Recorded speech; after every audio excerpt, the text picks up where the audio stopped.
This is my Vinca bed, and I know what you're thinking. Vincas? What Vincas? Well, the fact is, 2 months ago, I planted $50 worth of transplants into this bed. Within 6 weeks, they were all dead. The reason is that Vincas suffer from something called Vinca sudden death. It's a fungus that lives in the ground, and as rain and sprinklers get on it, it splashes up onto the leaves and stems, and the spores kills the Vincas. It's a very serious problem. One solution is offered by the Parks Seed Company. They have developed a variety of Vinca called Cora, which is supposed to be resistant to the sudden Vinca death. The problem is the seeds are expensive, and you have to take about 4 months, because they grow slowly, to nurture them and nurse them and bring them along until they're transplant size. And we don't all have that amount of time. So what I wanted to come up with was a system that would allow me to use regular Vincas from a garden center or Walmart, wherever, and get rid of the fungus so that they would not succumb to sudden Vinca death, because there was no fungus in the ground. And I was happy to say it worked. Let me show you what I did. I started by mixing 1 tablespoon of the broad spectrum fungicide Daconil to 1 gallon of water in a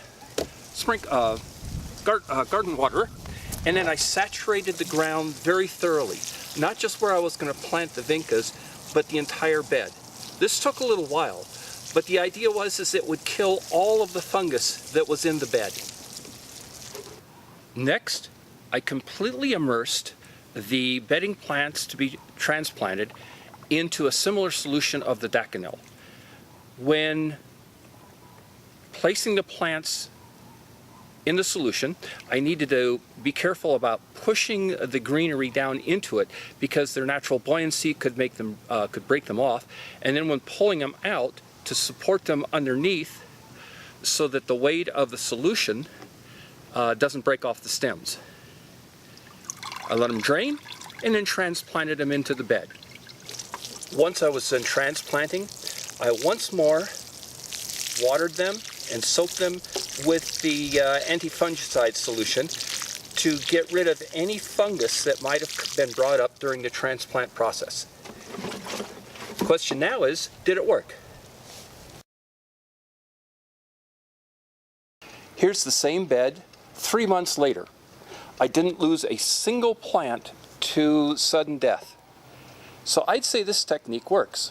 Now, I admit there is a small possibility that the transplants I got from the hardware store to do this test may have been the Cora that are resistant to Vinca sudden death.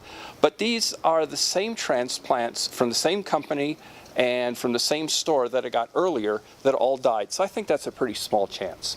If you like Vincas and you're frustrated by Vinca sudden death, try this fungicide solution, and I think you'll be pleased with the results. Thank you for watching.